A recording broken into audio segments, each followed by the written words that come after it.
Hello అండి, కొంచెం subscribe చేసుకోండి.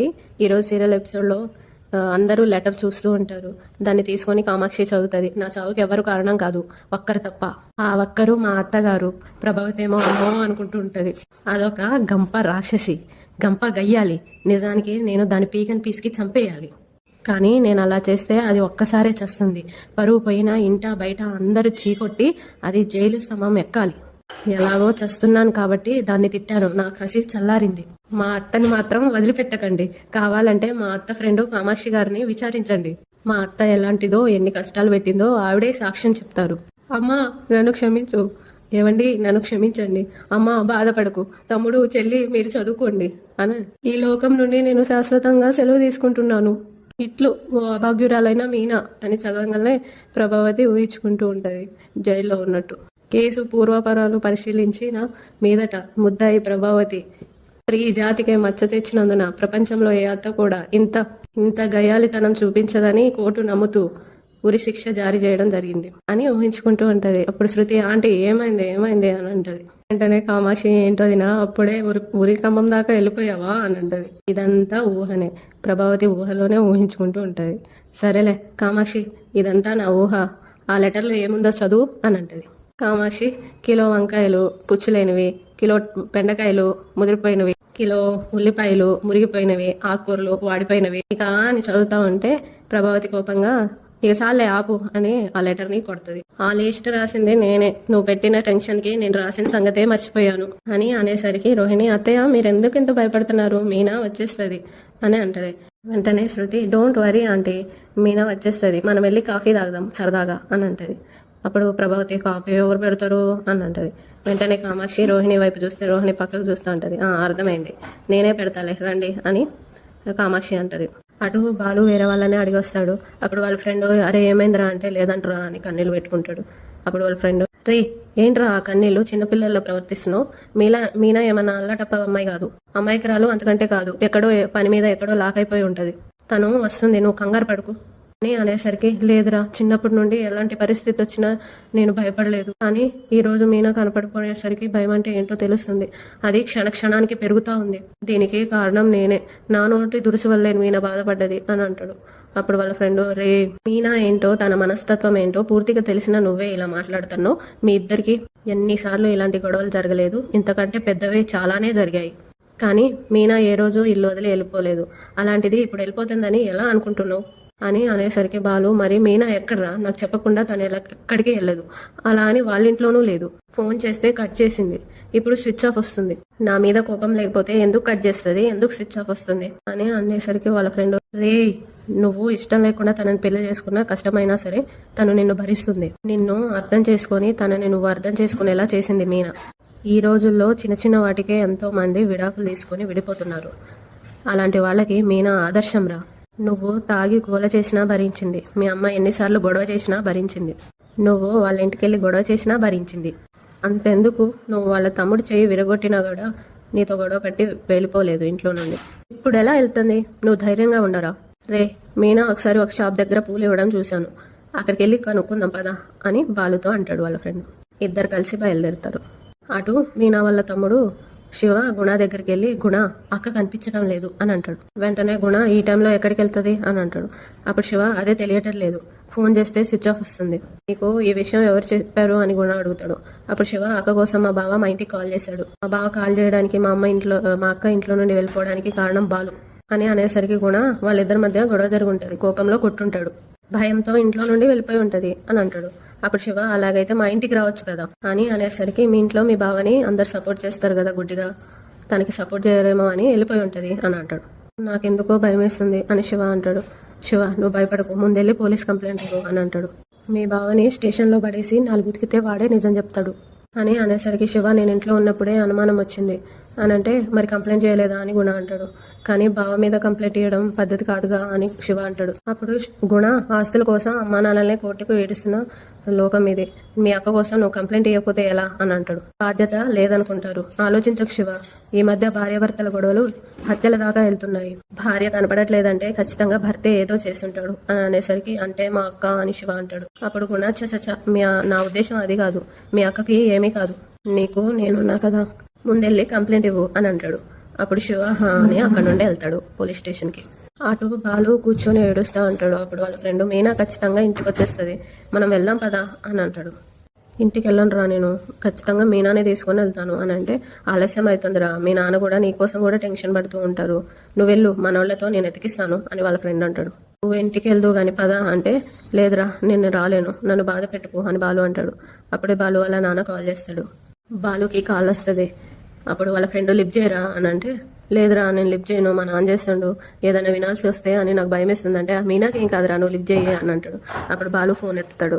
హలో నాన్న అని అంటాడు. అయితే మీనా అచ్చుకి ఏమైనా తెలిసిందారా అని వాళ్ళ నాన్న అడుగుతాడు. అప్పుడు బాలు లేదు నాన్న, అన్ని చోట్ల తిరిగాను, అందరినీ అడిగాను, కానీ ఎవరు చూడలేదని అంటున్నారు అని అనేసరికి వాళ్ళ నాన్న, ఎవరూ చూడకుండా ఎక్కడికి వెళ్లకుండా ఏమై ఉంటుంది అని అంటాడు. అదే తెలియట్లేదు నాన్న, భయంగా ఉంది అంటే వాళ్ళ నాన్న, బాలు ఒక పని చేస్తావా అని అంటే, చెప్పు నాన్న అని అంటాడు. అప్పుడు వాళ్ళ నాన్న, మన ప్రయత్నం మనం చేసాం, ఆఖరి ప్రయత్నంగా పోలీస్ స్టేషన్కి వెళ్ళి కంప్లైంట్ ఇచ్చి చూడు అని అంటాడు. ఏం మాట్లాడుతున్నావు నాన్న అని బాలు అనేసరికి, నిన్ను భయపెట్టడం నా ఉద్దేశం కాదురా, కానీ ఇంతకు ముందు నీతో గొడవ పడిన వాళ్ళు ఎవరైనా అని అనేసరికి, నాన్న అని అంటాడు. నా మాట విని ఆలస్యం చేయకు, త్వరగా వెళ్ళి పోలీస్ స్టేషన్లో కంప్లైంట్ ఇవ్వు అని అంటాడు. అప్పుడు బాలు, మీనాకి ఏం కాదు కదా అని అంటే, అవ్వదు, ధైర్యంగా ఉండు అని అంటాడు. సరే నాన్న అని చెప్పి వాళ్ళ ఫ్రెండ్తో, రే పోలీస్ స్టేషన్కి వెళ్ళి నాన్న కంప్లైంట్ ఏమంటున్నారా అని అంటే, వాళ్ళ ఫ్రెండ్, అవునరా నాకు ఆలోచనే రాలేదు, వెళ్దాం పదా అని ఇద్దరు బయలుదేరుతారు. అటు పోలీసు, శివాని ఎప్పటి నుండి కనపడట్లేదు మీ అక్క అని అంటే, 4-5 గంటలు అవుతుంది సార్ అని అంటాడు. ఏమైంది అని పోలీసు అడగగానే, వాళ్ళ ఆయనే ఏదో చేసుంటాడు, అతను ఒక పెద్ద తాగుబోతు, అందరితో గొడవలకి వెళ్తూ ఉంటాడు, ఒకసారి నా చేయి కూడా విరగొట్టాడు సార్, మా అక్కని ఏదో అనుంటాడు, ఏదో చేసుంటాడు సార్ అని అంటాడు. వెంటనే పోలీసు, నువ్వు మీ అక్క వాళ్ళ ఇంటికి వెళ్ళి చూసావా అని అంటే, శివ లేదు అంటాడు. మరి జరిగిందంతా చూసినట్టు ఎలా చెప్తున్నావు అని అడుగుతాడు. అప్పుడు శివ, నిన్న మా అమ్మ ఫోన్ చేసి మాట్లాడినప్పుడు మా అక్క బాధగా మాట్లాడిందంట, ఇప్పుడు మా బావ మా ఇంటికి ఫోన్ చేసి మీ అక్క వచ్చిందా అని అడిగిండు, నాకు చాలా భయంగా ఉంది సార్, మా బావని వెంటనే అరెస్ట్ చేయండి సార్ అని అంటాడు. అప్పుడు పోలీసు, ఏం బాబు నువ్వు మీ అక్కని వెతకమనడానికి రాలేదా, మీ బావని అరెస్ట్ చేయమనడానికి వచ్చినవా అని అనేసరికి, శివ అతన్ని అరెస్ట్ చేసి అడిగితేనే కదా మా అక్కని ఏం చేశాడో చెప్తాడు కదా సార్ అని అంటాడు. అక్కడికి బాలు ఇంకా వాళ్ళ ఫ్రెండ్ వచ్చి, రే వీడేంట్రా ఇక్కడ ఉన్నాడు అని పోలీస్ దగ్గరికి వెళ్తారు. అప్పుడు శివ బాలుని చూపించి, ఇదిగోండి సార్ ఇతనే మా అక్క వాళ్ళ ఆయన. అప్పుడు బాలు, అవును సార్ ఏమైంది అని అంటే, పోలీసు ఇలా దగ్గరికి రా అని అంటాడు. ఊదు అని అడుగుతాడు. బాలు ఊదుతాడు. ఏం తాగలేదు కదయ్యా, తాగిండని చెప్పినవు అని శివతో అంటాడు. వెంటనే శివ, ఇప్పుడు తాగలేదు సార్, కానీ ఎప్పుడు తాగుతూ ఉంటాడు అని అంటాడు. అలా అనేసరికి బాలు, ఎరా పిట్ట ఒళ్ళు ఎలా ఉంది, నేను తాగడం ఎప్పుడు చూసావురా నువ్వు అని అంటాడు. వెంటనే శివ, సార్ ఇలాగే మాట్లాడి మా అక్కని ఎల్లగొట్టుంటాడు సార్ అనేసరికి బాలు కాలర్ పట్టుకుంటాడు శివాది. రే నల్లిని నలిపినట్టు నలిపి పారేస్తాను అని అంటాడు. అప్పుడు పోలీసు, వదలవయ్యా అని అంటాడు. అప్పుడు బాలు, సార్ నా భార్య ఉదయం అనగా బయటికి వెళ్ళింది, ఇప్పటి వరకు ఇంటికి రాలేదు, మాకు చాలా కంగారుగా ఉంది సార్, అందుకే కంప్లైంట్ చేయడానికి వచ్చాం అని అనగానే శివ, దానికి కారణం నువ్వే, మా అక్కని నువ్వే ఏదో చేసుంటావు అని అంటాడు. అప్పుడు వాళ్ళ ఫ్రెండ్, రే శివ అనవసరంగా నువ్వు వాక్కు, బాలు కూడా నీలాగే కంగారు పడుతున్నాడు. వెంటనే బాలు, సార్ వీడికి వీళ్ళ అక్క మీద ప్రేమ కన్నా నా మీద కోపమే ఎక్కువ, చెడు సవాసాలు పట్టాడని కొట్టాను, అది సార్ వీడి మంట అని అంటాడు. అప్పుడు పోలీసు, ఆ సంగతి మాకు అర్థమైందిలే అని అంటాడు. అప్పుడు శివ, సార్ ముందు మేము వచ్చాము, నా కంప్లైంట్ తీసుకోండి సార్ అని అంటాడు. తన్ని అరెస్ట్ చేసి నిజం చెప్పించండి సార్ అని అంటాడు. అప్పుడు బాలు, రే నోరెత్తావంటే అని అంటాడు. పోలీసు, నువ్వు ఆగవయ్యా అని బాలు అని అంటాడు. బాలు వాళ్ళ ఫ్రెండ్, శివ చిన్న విషయాన్ని పెద్ద చేయకు అని అంటే, శివ ఇది చిన్న విషయమా, మా అక్క కనపడకుండా పోవడం చిన్న విషయమా అని అంటాడు. అప్పుడు పోలీసు, నువ్వు కూడా ఆగవయ్యా, నీకు నీ భార్యకి ఏదైనా గొడవ జరిగిందా అని బాలుని అడుగుతాడు. సార్ అసలేం గొడవలు లేవు సార్, అందరూ భార్యాభర్తల మధ్య ఉన్నట్టే చిన్న చిన్న సమస్యలు, అసలు ఎప్పుడు ఇలా వెళ్ళలేదు సార్, బయటే ఏదో జరుగుంటుందని భయంగా ఉంది సార్ అని అంటాడు. అప్పుడు శివ, వీళ్ళ మాటలు నమ్మకండి సార్, మా అక్కని ఇతనే ఏదో చేసుంటాడు సార్. ఉండవయ్యా, మీ బావ కూడా కంప్లైంట్ చేయడానికి వచ్చాడు, కనబడకుండా పోయి కొద్ది గంటలే అవుతుంది, 24 గంటలు గడిస్తే గానీ కేసు రిజిస్టర్ చేయడం కుదరదు, రేపు కూడా రాకపోతే అప్పుడు రండి అని అంటాడు. అప్పుడు శివ, అది కాదు సార్, ఇతను మా అక్కని ఏం చేశాడో గట్టిగా అడగండి సార్ అని అంటాడు. అప్పుడు బాలు, రే ఇంతకు మించి ఒక్క మాట మాట్లాడావంటే పోలీస్ స్టేషన్ అని కూడా చూడను అని అంటాడు. అప్పుడు పోలీస్ స్టేషన్ అనుకున్నారా, బజార్ అనుకున్నారా, నా ముందే గొడవ పెడతారంటే వెళ్ళండి అని అంటాడు. చాలా మంది ఇలాగే గొడవ పెడి మొగుడిని సాధించడానికి ఎవరో ఒకళ్ళ ఇంటికి వెళ్ళుంటారు, కోపం తగ్గాక వాళ్ళే వస్తారు, మీ ఆవిడ రాకపోతే పొద్దున్నే రా, వెళ్ళండి అని అంటాడు. అక్కడితో వాళ్ళు వెళ్ళిపోతారు. అప్పుడు పోలీసు, శివ నేను ఆగు అని అంటాడు. ఏంటి అని అంటే, మీ బావతో వెళ్ళి గొడవ పడతావా అని అంటాడు. అడుగుతాను అని శివ అంటాడు. అప్పుడు మీ బావ నీ మీద కాలేసి తొక్కాడంటే నీ జుట్టు గడ్డిలా భూమి మీద ఉంటుంది, నువ్వు భూమి లోపల ఉంటావు అని అంటాడు. ఏం చేస్తాడో అది చూస్తాను అని వెళ్తాడు. ఏ ఆగు అని అంటాడు బాలుని. మా ఏంట్రా పిట్ట అని బాలు అంటే, మా అక్కను ఏం చేసావో చెప్పు అని అంటే, కాలర్ పట్టుకుని రే మర్యాద చెప్పు, మా అక్కని చంపేశావా అని అడుగుతాడు. అప్పుడు బాలు రే ఎక్కువగా వాగుకు. అప్పుడు బాలు వాళ్ళ ఫ్రెండ్ రే పోలీస్ స్టేషన్ మీద గొడవ పడితే మనందరిని బొక్కలో వేస్తాడు, మనం మీనాని ఎతకాలి, మన మాట విని నువ్వు రా అని తీసుకొని పోతాడు. బాలు వాళ్ళ ఇంటి ముందు బైక్ ఆపి లోపలికి వెళ్ళరా అని అంటాడు. అప్పుడు బాలు ధైర్యం సరిపోవట్లేదురా అని అంటాడు. రే నువ్వు కొట్టలేదు, ఇంట్లో నుండి వెళ్ళగొట్టలేదు, చిన్న మాటకి కాపురాన్ని కూల్చుకునే అమ్మాయి కాదురా మీనా, కావాలని ఏ చుట్టాల ఇంట్లోనూ ఉండొచ్చు, భార్యాభర్తలు అన్నాక ఇలాంటి కీచులాటలు సహజం రా, నువ్వేం భయపడకు, రేపు పొద్దున కల్లా మీనా ఇంటికి వస్తుంది, వస్తే చాలరా అని అంటాడు. వెంటనే బాలు ఇంతకు ముందు ఇలా ఎప్పుడు వెళ్ళలేదురా అని బాధపడుతూ అంటాడు. అప్పుడు వాళ్ళ ఫ్రెండ్ నువ్వేం బాధపడకు, భయపడకు, ధైర్యంగా ఉండు, వెళ్ళేదారిలో పూల కొట్లు ఉన్నాయి గుడి దగ్గర, వాళ్ళ దగ్గర అడుగుతాను అని అంటాడు. అటు బాలు వాళ్ళ నాన్న ఎదురు చూస్తూ ఉంటాడు. బాలు రంగల్నే బాలు అని అంటాడు. ఎక్కడ దొరకలేదు నాన్న, పోలీస్ స్టేషన్లో కూడా కంప్లైంట్ ఇవ్వడానికి వెళ్ళాను అని అంటాడు. అప్పుడు వాళ్ళ నాన్న ఇక వెతకడం అనవసరం రా అని అంటాడు. అప్పుడు బాలు అదేంటి నాన్న అలా అంటావు? అప్పుడు నవ్వుతూ మీనా ఇందాకలే ఇంటికి వచ్చింది నాన్న అని అంటాడు. హా వచ్చిందా అని అంటే, అటు చూడు అని చూపిస్తాడు. వెంటనే మీనా అని గట్టిగా అరిచి అసలు దగ్గరికి వెళ్ళి, అసలు నీకు బుద్ధుందా, చెప్పా పెట్టకుండా ఎక్కడికి వెళ్ళావు అని చేయలేపుతాడు కొట్టడానికి. ఆపేసి కౌగిలించుకొని నేను ఎంత భయపడ్డానో తెలుసా అని బాధపడుతూ అంటాడు. అప్పుడు అందరూ చూస్తుంటారు.